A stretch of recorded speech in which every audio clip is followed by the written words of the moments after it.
मुंडा जिंदाबाद।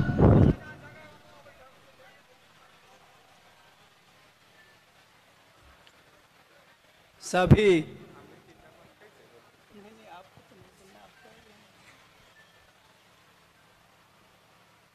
आप सभी बंधुओं से निवेदन है, अपने अपने स्थान ग्रहण कर लेंगे।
हम सबों के अभिभावक, खूंटी से पूर्व सांसद और पूर्व लोकसभा उपाध्यक्ष कड़िया मुंडा जी से निवेदन है, आप मंच में आकर अपना स्थान ग्रहण करेंगे।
मैं निवेदन करूंगा,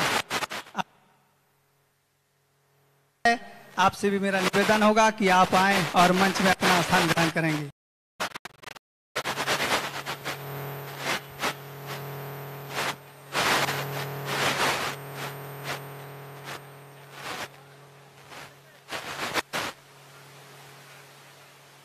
हेलो,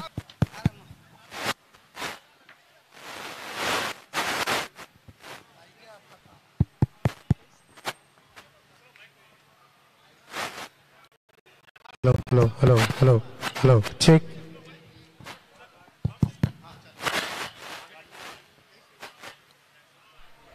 जेमर के चलते कट जा रहा है। जेमर भैया जेमर के चलते कट जा रहा है।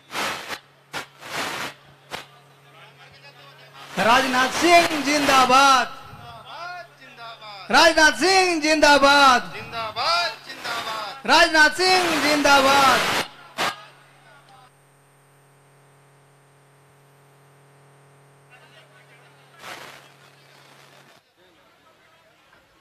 जेमर के चलते कट जा रहा है।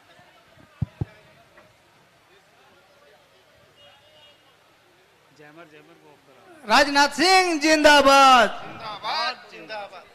राजनाथ सिंह जिंदाबाद।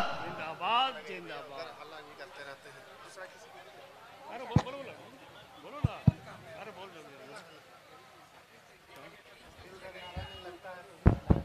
लीजिए, इधर आइए, करिए।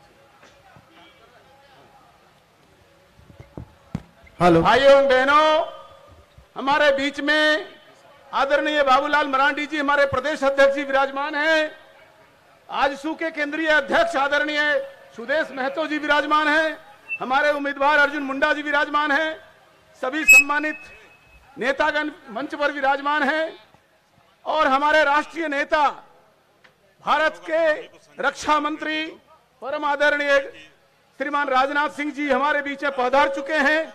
इसलिए चूंकि उनका कार्यक्रम आगे भी है, हम कार्यक्रम को जल्दी से शुरुआत करना चाह रहे हैं। आपसे अनुरोध है कि आप जहां स्थान मिले तुरंत स्थान ग्रहण करें। मैं आदरणीय सुदेश महतो जी से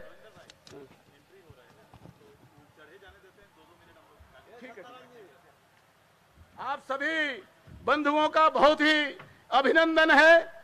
आज खूंटी में जो शानदार रोड शो हुआ है, भारतीय जनता पार्टी के कार्यकर्ता बहनों और भाइयों ने जो अपनी शानदार उपस्थिति दर्ज की है, वो इस बात का आगाज है कि आने वाले दिनों में भारतीय जनता पार्टी रिकॉर्ड मतों से जीतेंगी।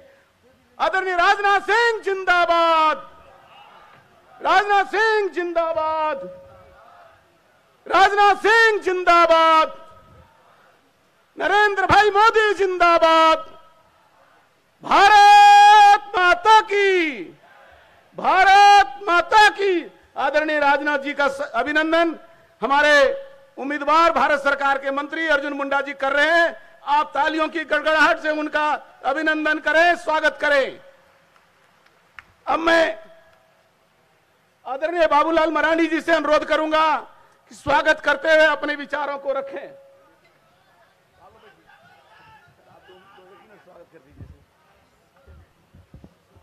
मंच पर उपस्थित आज हम सब लोगों के बीच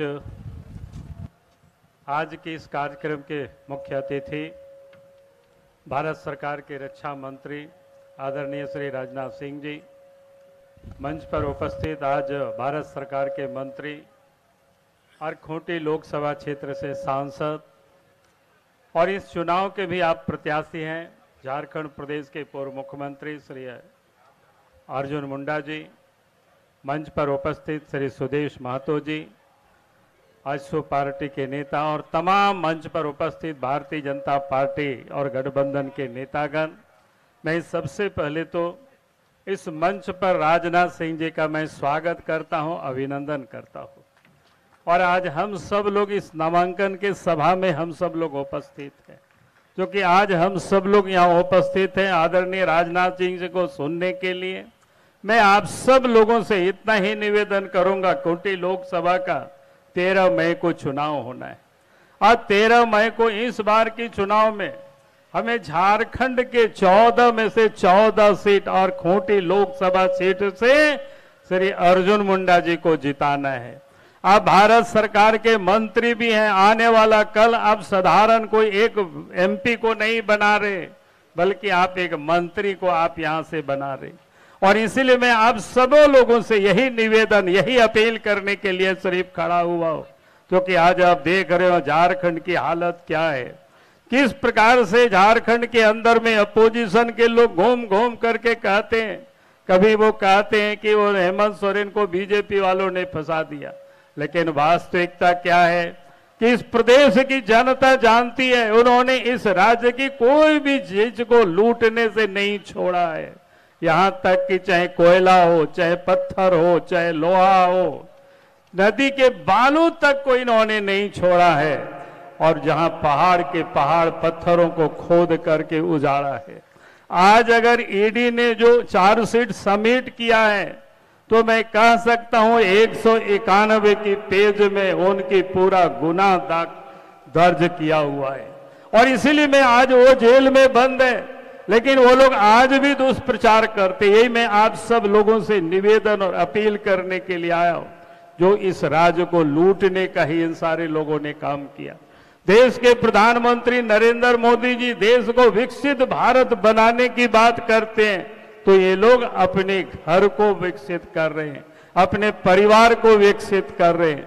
और इसलिए मैं आज आप सबसे कहूंगा कि ये चुनाव देश के लिए और झारखंड के लिए भी महत्वपूर्ण है। दूसरा, वो लोग क्या कहते हैं कि भारतीय जनता पार्टी की सरकार बनेगी, आदिवासियों की जमीन छीन लेंगे। झारखंड बनने के बाद 23 वर्ष हो गए। 23 वर्षों में 13 वर्षों तक झारखंड में बीजेपी की सरकार रही। हम भी इस राज्य के मुख्यमंत्री थे, अर्जुन मुंडा भी मुख्यमंत्री रहे हैं, रघुवर दास जी मुख्यमंत्री रहे हैं। कोई भी बता दे किसी आदिवासियों का किसी ने कोई जमीन छीना हो। आज जिन लोगों की सरकार है, उन लोगों ने तो पूरे झारखंड में ही आदिवासियों का जमीन छीना है, आदिवासियों को लोगों ने ठगा है। और भारतीय जनता पार्टी के ऊपर ये लोग आरोप लगाते। और इसलिए मैं आज आप सबसे कहता हूं, पहले भी देखे जितना कल कारखाने खुले, खदाने खुले, डैम बने, किसके राज्य में? कांग्रेस के राज्य में। और उन सारे वहां से लोगों को उजाड़ा, उसको न्याय नहीं दिया। और इसीलिए मैं आज आप सबसे यही कहने के लिए आया हूं, चाहे वो क्या कहते हैं एनडीए अलायंस के जो गठबंधन है, वो सारे के सारे लोग झारखंड के विरोधी है, विकास के विरोधी है। और आज वो लोग झारखंड में लोगों को भ्रमित करने की कोशिश कर रहे। और इसीलिए मैं आप सब लोगों से यही निवेदन करूंगा कि हम सब लोगों को यहां से संकल्प लेकर के जाना है और इस चुनाव में यहां से अर्जुन मुंडा जी को जिताना है और देश में नरेंद्र मोदी जी को फिर से तीसरी बार देश के प्रधानमंत्री बनाना है। इन्हीं शब्दों के साथ मैं अपनी बातों को समाप्त करता हूं। बहुत बहुत धन्यवाद। बंधुओं, हमारे बीच में अनेक महानुभाव विराजमान हैं।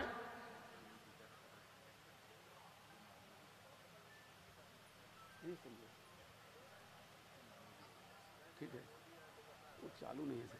हमारे बीच में जमशेदपुर के सांसद आदरणीय विद्युत वरण महतो जी विराजमान हुए हैं। हमारे बीच में गढ़वा से चल करके विश्रामपुर के सम्मानीय विधायक पूर्व मंत्री रामचंद्र चंद्रवंशी जी विराजमान हैं। आपके लोकप्रिय विधायक आदरणीय नीलकंठ मुंडा जी विराजमान हैं। तोरपा के माननीय विधायक कोचे मुंडा जी विराजमान हैं, जो लोकसभा के इस चुनाव के संयोजक भी हैं। प्रदेश के उपाध्यक्ष राकेश प्रसाद जी विराजमान हैं। जिला अध्यक्ष हमारे चंद्रशेखर गुप्ता जी यहां विराजमान हैं। लेकिन समय के अभाव को ध्यान में रखते हुए, सबसे क्षमा मांगते हुए, मैं आजसू के केंद्रीय अध्यक्ष भाई सुदेश महतो से अनुरोध करता हूं को आएं और आप सबको अपना संदेश दें।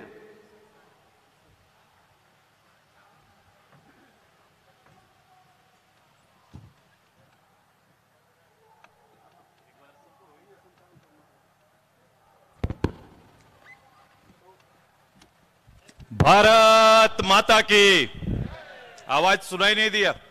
भारत माता की, जय झारखंड। भगवान बिरसा मुंडा के इस ऐतिहासिक धरती पे मैं आज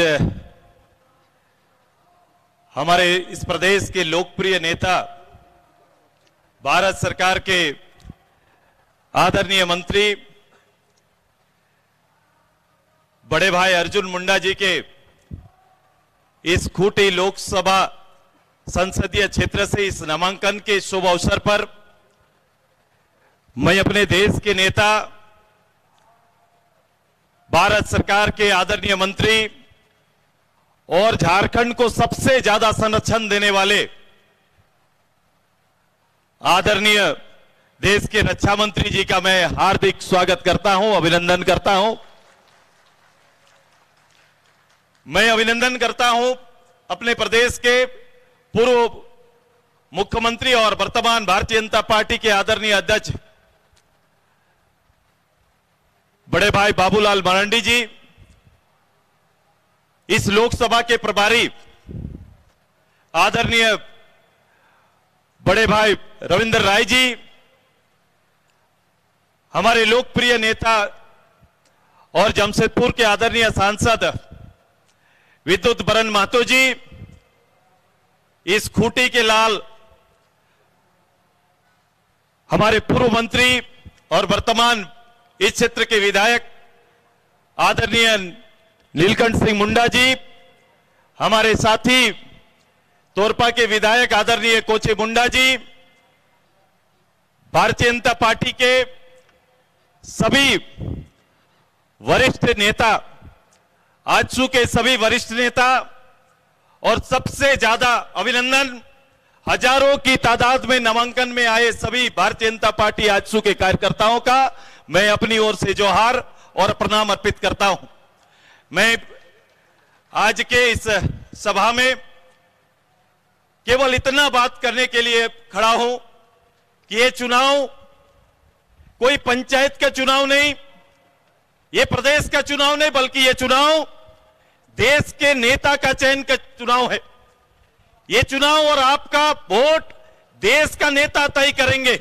आदरणीय मोदी जी, जिनके नेतृत्व में प्रथम बार देश की एक बड़ी आबादी, बड़े मतदाताओं का इतना बड़ा लोकप्रियता सदियों तक देखा नहीं गया, आज उसी लोकप्रिय नेता का फिर से चयन की बारी आई है। अब इसी मापदंड पर देश के नेता का चयन हमें करना है और सबसे बड़ी उपलब्धि प्रदेश का कि इस प्रदेश से उनके साथ काम करने के लिए इस प्रदेश के एक बड़े चेहरा के रूप में आदरणीय अर्जुन मुंडा जी का चयन इस लोकसभा को करना है। खूंटी मात्र एक सांसद का चयन नहीं, बल्कि देश के नेता का चयन करेंगे जो आदरणीय मोदी जी के साथ काम करेंगे। प्रदेश के बारे, प्रदेश के हालात के बारे में मरांडी जी ने बताया आपको। मैं इतने कहूंगा कि जिस गठबंधन ने अपना नेता तय नहीं किया, जिस गठबंधन का देश को लेकर कोई संकल्प नहीं, मैं उनके लिए यही कहता हूं कि मोदी का विकल्प इस देश में उनके लिए कहीं कोई नहीं हो सकता। केवल मोदी जी ही इस देश को आगे ले जा सकते हैं और हमारा सपना 47 का है, जब विश्व के पटल पर भारत की प्रतिष्ठा को स्थापित करना है। आदरणीय राजनाथ बाबू हैं यहां पर, झारखंड के संघर्ष से को जानते हैं, झारखंड के स्थापना काल से लेकर उसे संवारने में इनकी बड़ी भूमिका रही है। इनका आशीर्वाद हम सबको मिलना है। लेकिन इस बार खूंटी का वोट ऐतिहासिक होना चाहिए। संशय से आगे निकलकर एक रिकॉर्ड मतदान से अर्जुन मुंडा जी को यहां से जिता के भेजना, यह हमारा और आपका दायित्व है और हम इसको पूरा करेंगे। तैयार है ना सभी लोग? मैंने कहा था एनडीए की मीटिंग में, हमारा चेहरा अभी 2.5 किलोमीटर चले हैं, बहुत चलना है। आपका चेहरा जीत का बोध कराता है, आपका चेहरा ही कार्यकर्ता का उत्साह बढ़ाता है। इसलिए अपने उत्साह को चरम पर रखिए, चूंकि मोदी जी ने हम लोग को टारगेट दिया है। पिछले बार 11 और 1 12, यदि देश के लिए 400 सीट जीतना है तो इस प्रदेश से भी 14 के 14 सीट मोदी जी को देना है, यही तैयारी हमारी करनी है। मैं अपनी ओर से, मैं इस समय न लेते हुए आप सभी से आभार व्यक्त करते हुए, आप सभी का आभार व्यक्त करते हुए, मैं फिर से अपने राष्ट्रीय नेता का इस झारखंड प्रदेश में स्वागत करते हुए अपनी बात को अंत करते हैं। धन्यवाद, जोहार, जय झारखंड, जय बिरसा।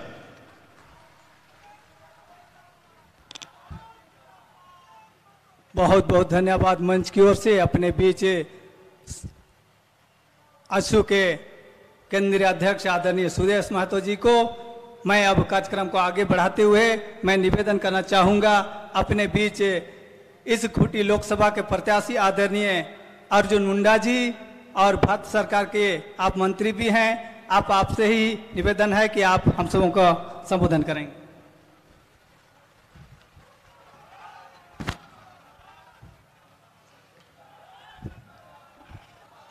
बोलिए भारत माता की, थोड़ा जोर से बोलिए, भारत माता की। हम सबका सौभाग्य है कि भगवान बिरसा मुंडा के जन्मभूमि और कर्मभूमि में आज खूंटी संसदीय क्षेत्र के नामांकन में माननीय देश के रक्षा मंत्री, उत्तर प्रदेश राज्य के मुख्यमंत्री रहे, भारत सरकार में कृषि मंत्री के रूप में और इस समय रक्षा मंत्री के रूप में देश की रक्षा का दायित्व लेकर सुरक्षित भारत के अभियान को आगे बढ़ाने वाले माननीय राजनाथ सिंह जी, प्रदेश के प्रदेश अध्यक्ष मान्यवर प्रथम मुख्यमंत्री बाबूलाल मरांडी जी, आजसू के प्रमुख विधायक एवं पूर्व मंत्री सुदेश महतो जी, जमशेदपुर से सांसद विद्युत वरण महतो जी, हमारे खूंटी के लोकप्रिय विधायक नीलकंठ सिंह मुंडा जी, लोकप्रिय विधायक तोरपा के कोचे मुंडा जी, हमारे जिला अध्यक्ष चंद्रशेखर गुप्ता जी, पूर्व प्रदेश अध्यक्ष माननीय रविंद्र राय जी, माननीय विधायक रामचंद्र चंद्रवंशी जी, बालमुकुंद सहाय जी, खूंटी के प्रभारी सत्यनारायण सिंह जी, ओम प्रकाश कश्यप जी, संजय साहू जी, विनोद नाग जी, राकेश प्रसाद जी सहित मंच में और मंच के आगे भी, और आप सभी आज नामांकन में उपस्थित और कचहरी से लेकर पूरे शहर का भ्रमण करते हुए यहाँ उपस्थित कार्यकर्ता मित्रों, भाइयों एवं बहनों, भारतीय जनता पार्टी के समर्पित कार्यकर्ता एवं प्रेस के मित्रों, मैं आप सभी कार्यकर्ताओं के बीच में खूंटी के जनता के समक्ष पुनः भारतीय जनता पार्टी की सरकार बने और खूंटी के जनता की ताकत के बल पर पुनः यह कमल का फूल खिले, और जो हमारा संकल्प है अब की बार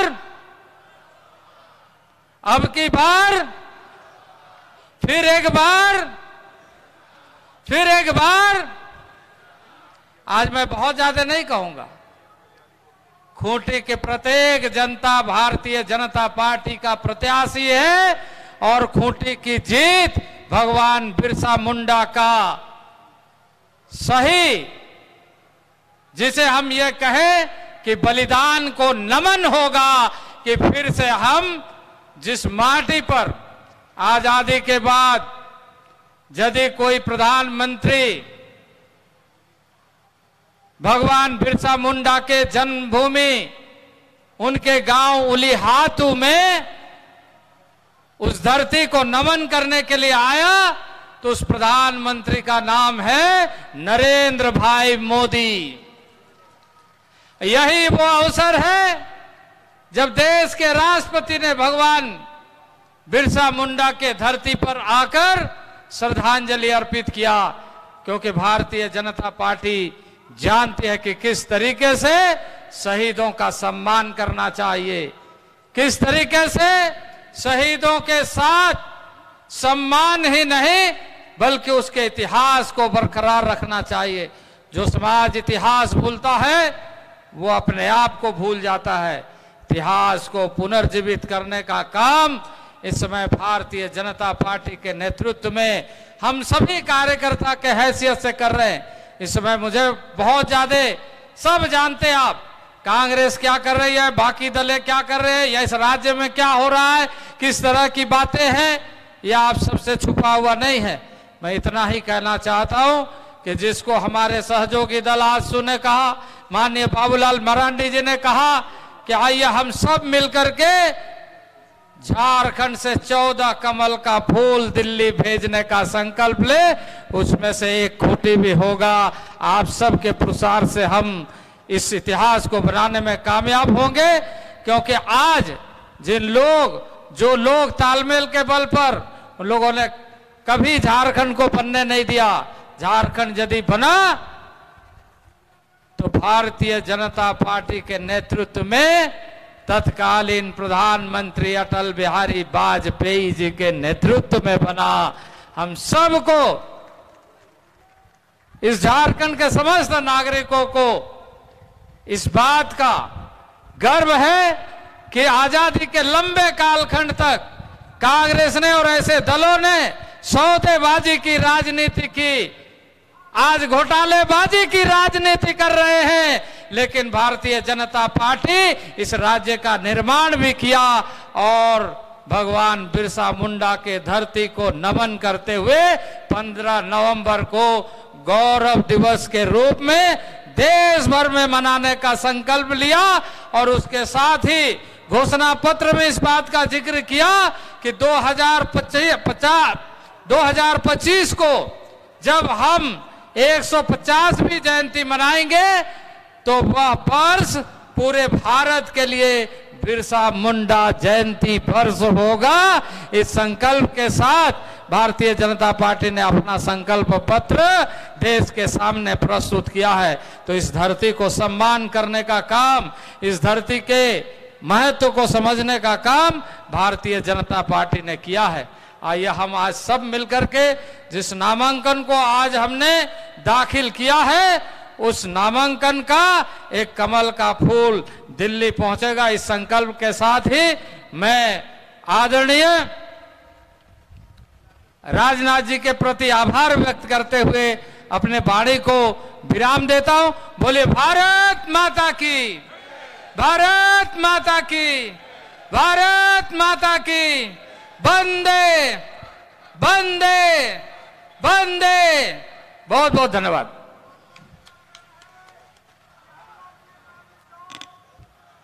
हम सबों के लोकप्रिय भारत सरकार के मंत्री और लोकसभा के प्रत्याशी भी हैं आदरणीय अर्जुन मुंडा जी को बहुत बहुत धन्यवाद इस मंच की ओर से।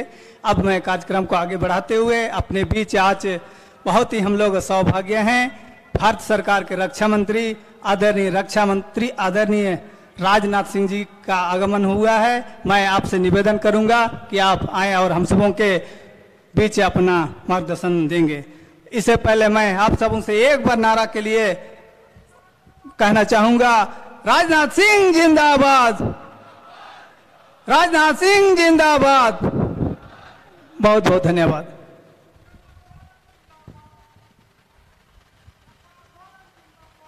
भारतीय जनता पार्टी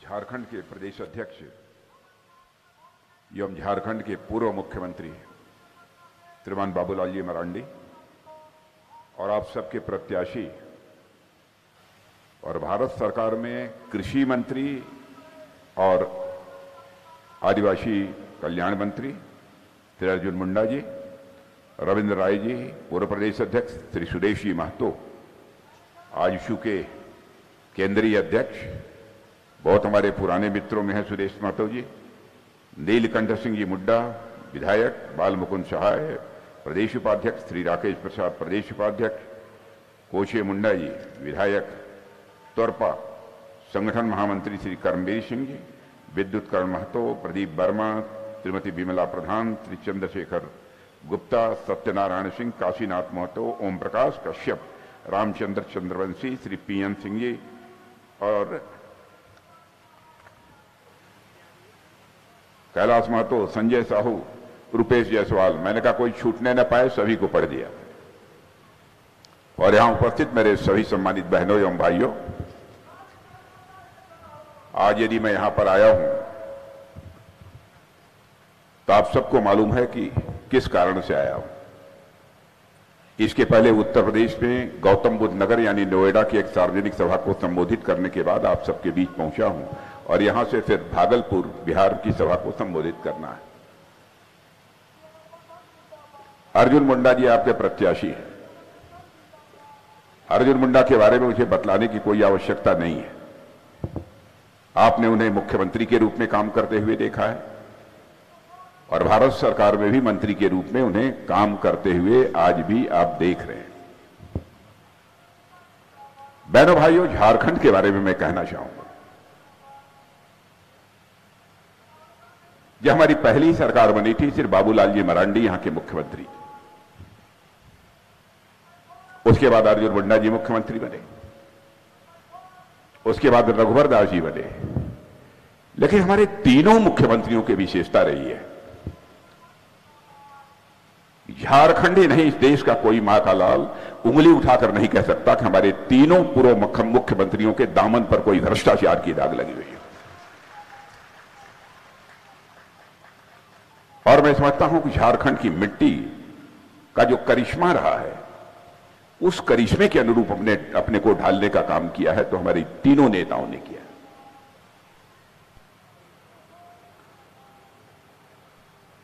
और एक मुख्यमंत्री साहब तो आपके ऐसे हैं जो कि इस समय कहां हैं, सरकार के मेहमान हैं। उनके बारे में मुझे कुछ ज्यादा नहीं कहना है, लेकिन एक बार मुझे बेहद आश्चर्य उस समय हुआ था जब मुझे यह जानकारी मिली कि झारखंड के मुख्यमंत्री 1.5 दिन से लापता हैं।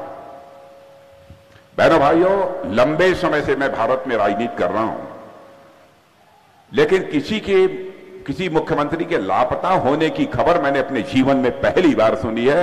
यदि कहीं का मुख्यमंत्री लापता हुआ है तो यहां का लापता। राजनीति अपना परिवार बनाने के लिए नहीं की जानी चाहिए। राजनीति की जानी चाहिए तो समाज बनाने के लिए की जानी चाहिए, देश बनाने के लिए की जानी चाहिए। हमारे प्रधानमंत्री मोदी जी का जहां तक सवाल है, सभी वक्ताओं ने उनके बारे में बतलाया है। उनका पूरा जीवन ही इस हिंदुस्तान की जनता के लिए समर्पित, रात दिन। और मैंने तो अपने जीवन में बहुत सारे बड़े बड़े नेताओं को देखा है, लेकिन 24 घंटे में 18 घंटे काम करने वाला कोई नेता पहली बार मैंने देखा अपने जीवन में, तो नरेंद्र भाई मोदी को देखा है।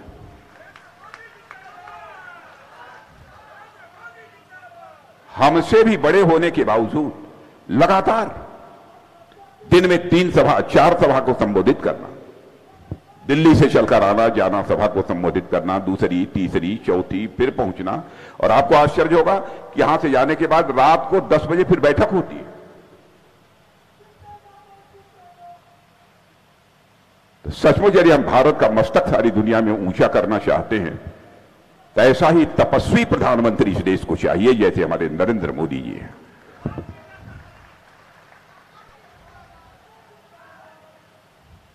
और आप भारत के बारे में आप जानते हैं, आप लोग भारत के बारे में सारी दुनिया में यह धारणा बनी हुई थी, भारत गरीबों का भारत है, बहुत कमजोर भारत है।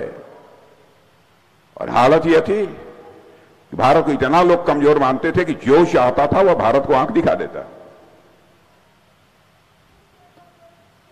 लेकिन बहनों भाइयों, आज मैं आपको बतलाना चाहता हूं, आपके गांव के, आपके अड़ोस पड़ोस के, यदि आपको जानकारी नहीं है तो आप पूछ लीजिएगा। आज भारत का कद सारी दुनिया में बढ़ा है। पहले दुनिया की मंचों पर, अंतर्राष्ट्रीय मंचों पर भारत कुछ बोलता था तो लोग भारत की बातों को गंभीरता पूर्वक नहीं लेते थे, कहते थे भारत तो कमजोर भारत है। कमजोर की आपने देखा होगा, गांव में जो कमजोर होता है उसकी बात जल्दी लोग सुनते नहीं है। यही हालत हमारे भारत देश की थी 2014 के पहले। भारत यदि अंतर्राष्ट्रीय मंचों पर कुछ बोलता था तो लोग भारत की बातों को गंभीरता पूर्वक लेते नहीं थे। लेकिन बहनों भाइयों, आपको जानकर खुशी होगी, आज भारत अंतर्राष्ट्रीय मंचों पर कुछ बोलता है, सारी दुनिया कान खोलकर सुनती है भारत बोल क्या रहा है। यह भारत की हैसियत बनी है।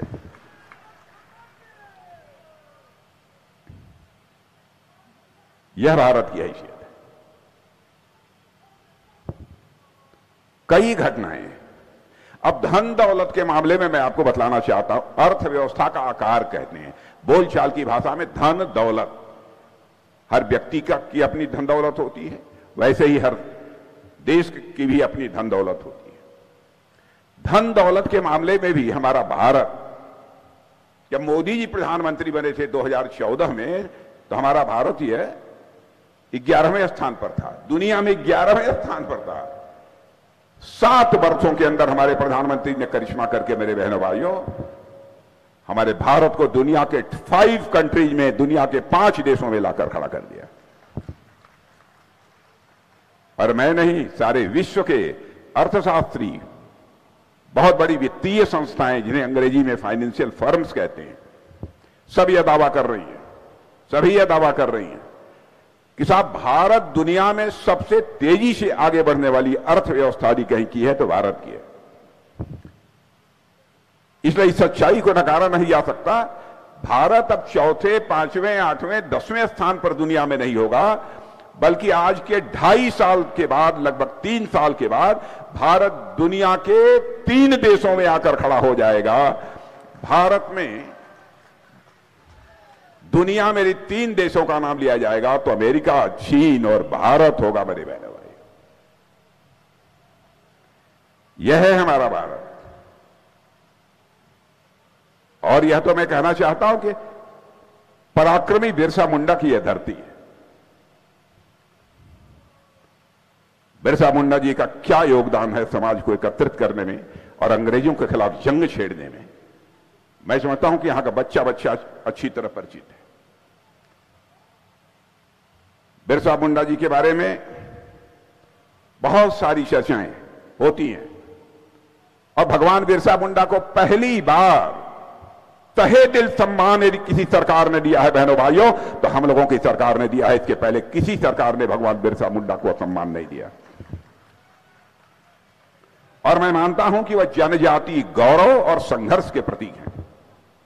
और यह धरती और हर देशवासी राष्ट्रीय स्वाभिमान और राष्ट्र प्रेम की भावना से जो उनकी जीवन गाथा है, वह स्वाभाविक रूप से लोगों को भर देती है।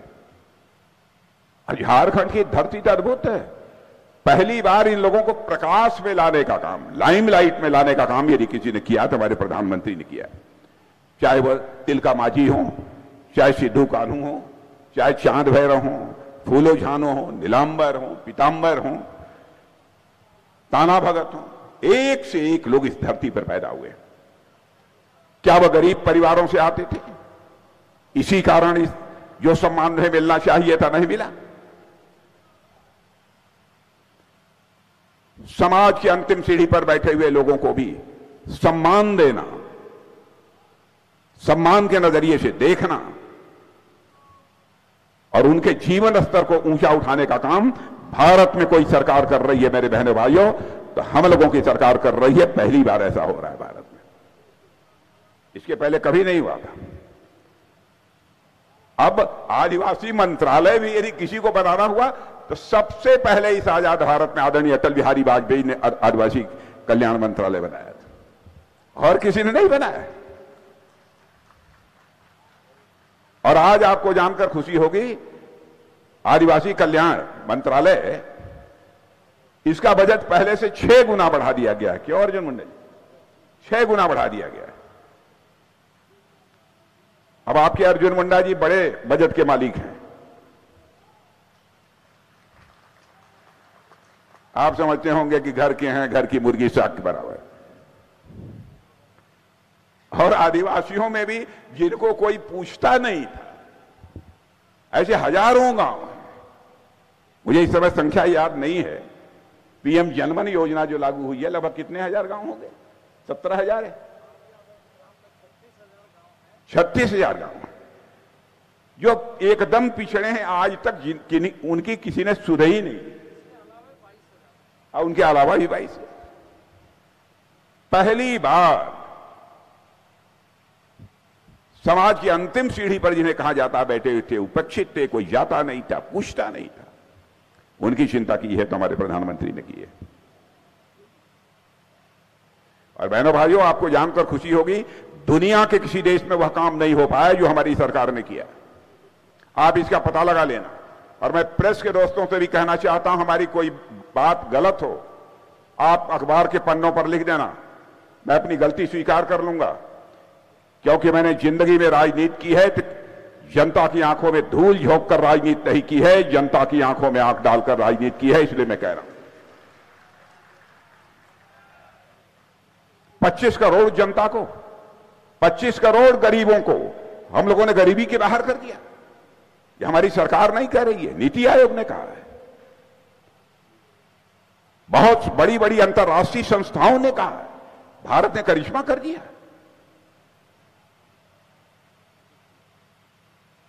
या कोई सामान्य बात है? भारत की ताकत सुनना चाहेंगे? सुनिए। रशिया और यूक्रेन में, रूस और यूक्रेन में लड़ाई हो रही है 2 साल से। कितने लोगों को मालूम है? जरा हाथ उठाइए तो।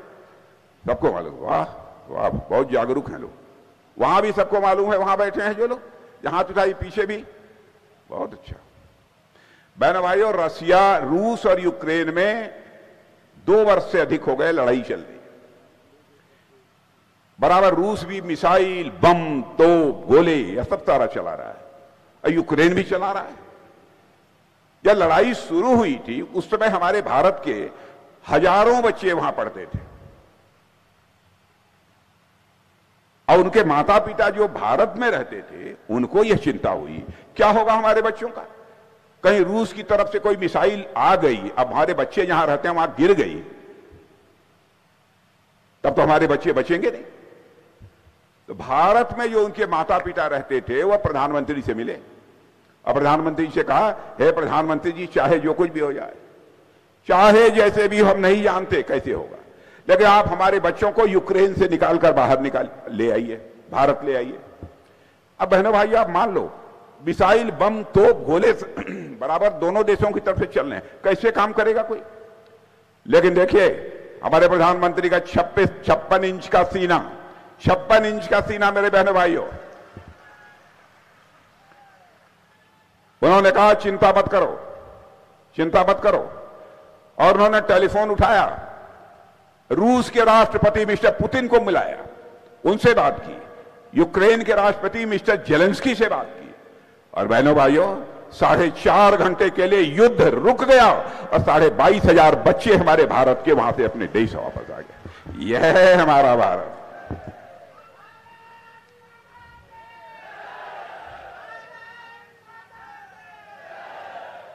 यह है हमारा भारत। अच्छा बहनों भाइयों, ये बतलाओ आप, और मैं जानता हूं कि आदिवासी समाज के बहुत लोग झारखंड में रहते हैं, छत्तीसगढ़ में रहते हैं, ये बताओ, जिंदगी में धन दौलत बड़ा कि मान सम्मान बड़ा? एक आवाज में बोलिए, धन दौलत बड़ा कि मान सम्मान बड़ा? मान सम्मान, स्वाभिमान, यह मनुष्य के हृदय की सबसे बलवती भावना होती है। मनुष्य भूखा रह सकता है लेकिन अपने स्वाभिमान से कभी समझौता नहीं कर सकता। यही झारखंड का चरित्र है बहनों भाइयों, उसी की याद दिलाने के लिए मैं आप सबके बीच आया।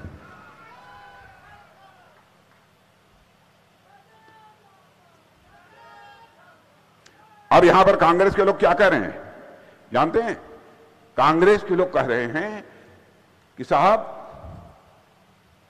अब हम लोग जो है एक काम करेंगे, संपत्तियों का सर्वे कराया जाएगा। आपके पास कितना धन है, आपके पास कितना धन है, सर्वे कराया जाए। क्यों सर्वे करा रहे हो संपत्तियों का? ईडी सीबीआई पूछती हो तो आप अपनी संपत्ति बताते नहीं हो, ऐसे तुम अपनी संपत्ति बताओगे? या आपकी आंखों में धूल झोंक रहे हैं? और कहते हैं देश के संसाधनों का बंटवारा होगा, और यह भी कहते हैं कि जो माइनॉरिटी हैं और पर्टिकुलरली मुस्लिम, माने जो अल्पसंख्यक हैं और उसमें भी जो मुस्लिम हैं, उनको प्राथमिकता दी जानी चाहिए। पहला क्लेम यदि इस देश की प्रॉपर्टी पर किसी का बनता है तो उनका बनता है। बताइए क्या तमाशा है? मेरे भाइयों, हम लोग हिंदू मुसलमान के आधार पर भेदभाव नहीं करना चाहते। बराबर देश को हिंदू मुसलमान के आधार पर बांटकर इन कांग्रेस के लोगों ने राजनीति की है। देश की सामाजिक समरसता को इन लोगों ने तार तार कर दिया।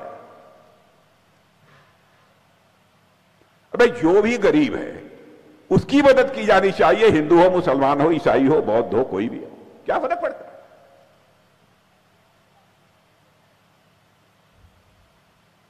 इन्होंने कई कमीशन बनाए और एक कमिश्नर ने कह दिया कि ओबीसी में जो 27% का कोटा है उसमें 6% मुस्लिम्स को दिया जाना चाहिए और 2% अन्य जो माइनॉरिटी हैं, जो अन्य अल्पसंख्यक हैं, उनको भी दिया जाना चाहिए। और ये कहते हैं कि शेड्यूल कास्ट, अनुसूचित वर्ग जो धर्म परिवर्तन कर लेगा उसको भी दीजिए। हालत इन लोगों की दीजिए। देखिए, एक जामिया मिलिया यूनिवर्सिटी है हमारे दिल्ली में, अलीगढ़ मुस्लिम यूनिवर्सिटी है, वहां पर इन लोगों ने अनुसूचित वर्ग का, अनुसूचित जनजाति का रिजर्वेशन ही समाप्त कर दिया। ये देश को कहां ले जाना चाहते हैं? क्या करना चाहते हैं? और मैं इनसे पूछना चाहता हूं, आप यदि लोगों की संपत्ति का सर्वे कराएंगे तो किसको बांटेंगे? देश ये जानना चाहता है।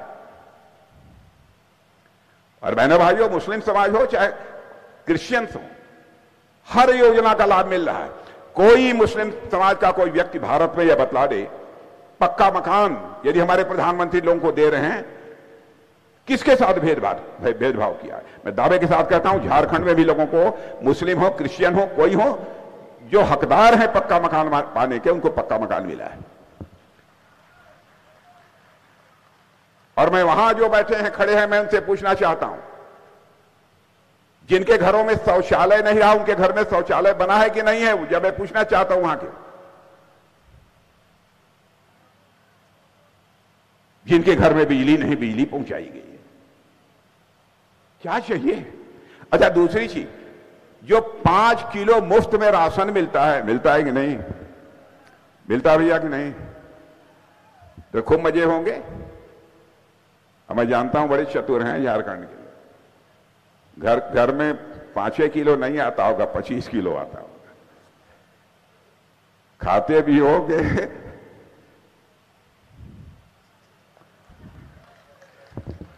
सही बात है, ईमानदारी की बात है ना। देखिए, मैंने बोला नहीं, इशारे में बतला दिया है। बात सही है कि नहीं? बताइए। तो इस पर हमारे मोदी जी ने हिंदू मुसलमान के आधार पर, ईसाई के आधार पर कोई भेदभाव किया है? ये लोग क्यों इस समय सब सारी बातें कर रहे हैं? हर योजना का लाभ हर धर्मावलंबियों को मिल रहा है, लेकिन इन लोगों की आदत है, जान रहे हैं इंडी अलायंस के लोग कि वे हार रहे हैं, तब लोगों को अंदर भय पैदा करके, खौफ पैदा करके उनका समर्थन हासिल करना चाहते हैं। बहनों भाइयों, भारतीय जनता पार्टी कभी लोगों के दिलों में भय पैदा करके समर्थन नहीं हासिल करना चाहती, बल्कि लोगों के दिलों में हम प्यार, मोहब्बत और विश्वास पैदा करके उनका समर्थन हासिल करना चाहते हैं। यह भारतीय जनता पार्टी का चरित्र है। अब जानते हैं एक बात और, आपको मालूम है कि नहीं, अखबार में पढ़ा कि नहीं, सूरत में, गुजरात के सूरत में हमारा भारतीय जनता पार्टी का एक कैंडिडेट निर्विरोध जीत गया। मालूम है कि नहीं? बड़ी अच्छी शुरुआत हो गई। तो जानते हैं कांग्रेस के लोग क्या कहते हैं? यह तो लोकतंत्र के लिए बहुत बड़ा खतरा है। बहनों भाइयों, इसके पहले भी जब कांग्रेस की सरकार थी तब भी निर्विरोध जीते, तब लोकतंत्र को खतरा नहीं था। और आज यदि निर्विरोध सूरत में भाजपा का प्रत्याशी यदि सांसद बन जाता है तो लोकतंत्र को खतरा है? बताइए। यदि कांग्रेस का कैंडिडेट निर्विरोध हो जाए तो लोकतंत्र की मजबूती, और बीजेपी यदि जीत क्या बन जाए, निर्विरोध हो जाए कैंडिडेट, तो लोकतंत्र पर खतरा। अरे क्या है तमाशा? अरे झूठ बोलकर लंबे समय तक राजनीति नहीं की जा सकती, जनता की आंखों में धूल झोंक कर लंबे समय तक राजनीति नहीं की जा सकती। अरे कांग्रेस के दोस्तों, राजनीति करनी है तो जनता की आंखों में आंख मिलाकर राजनीति करो, तब मैं समझूंगा कि वास्तव में कुछ है दमखम तुम्हारे अंदर। अजीबोगरीब है। और एक ही नहीं, समाजवादी पार्टी हमारे उत्तर प्रदेश में, जानते हैं समाजवादी पार्टी, डिंपल यादव वहां की 2012 का लोकसभा का उपचुनाव था, निर्विरोध जीत गई, तब लोकतंत्र को कोई खतरा नहीं था। हमारा एक आदमी जीत गया तो लोकतंत्र को खतरा हो गया। बहनों भाइयों, बराबर ये जनता की आंखों में धूल झोंक कर आपका समर्थन हासिल करने की कोशिश करते हैं। मैं आपसे कहने आया हूं कि आप अर्जुन मुंडा को ऐसा करिए ना, झारखंड हर समय रिकॉर्ड बनाता है तो रिकॉर्ड बनना चाहिए। और इस बार क्या पूछना, बाबूलाल जी मरांडी अध्यक्ष, सबसे पुराने नेता तो आप ही हैं भाजपा के, बाबूलाल जी सबसे पुराने।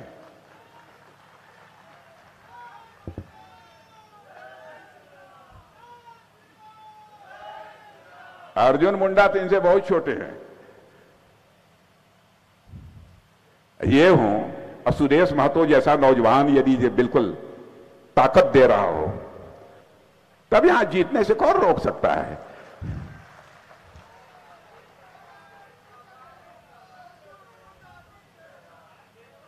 अरे जीतेगा, लेकिन कितने से जीतेगा? 2 लाख से जीतेगा। और बढ़ाइए, इस बार कितने से जीते थे?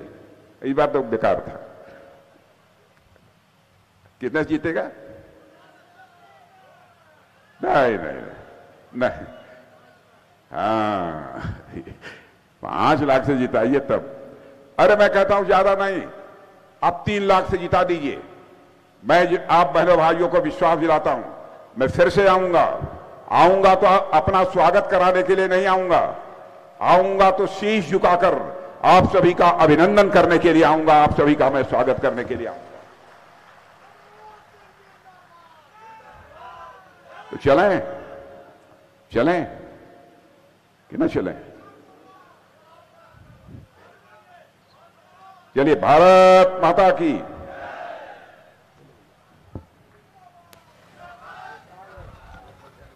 मंच की ओर से बहुत बहुत धन्यवाद अपने भारत सरकार के रक्षा मंत्री आदरणीय राजनाथ सिंह जी को। अब मैं निवेदन करूंगा अपने जिला के अध्यक्ष आदरणीय चंद्रशेखर गुप्ता जी को, आप आए और धन्यवाद ज्ञापन कर सभा की समाप्ति की घोषणा करेंगे। भारत माता की। अब की बार आज हमारे मुख्य अतिथि अपने लोकप्रिय रक्षा मंत्री आदरणीय राजनाथ सिंह का आगमन हुआ। हमें बहुत खुशी है। ये आगाज निश्चित रूप से 400 पार करेगा। सम्मानित मंच को मैं धन्यवाद देता हूं, और जितने भी पदाधिकारीगण हैं, जितने भी अलग अलग लोकसभा के बूथों से आए हुए कार्यकर्ता हैं, सभी को मैं धन्यवाद देता हूं और इस सभा की समाप्ति की घोषणा करता हूं। सभी भोजन करके ही जाएंगे।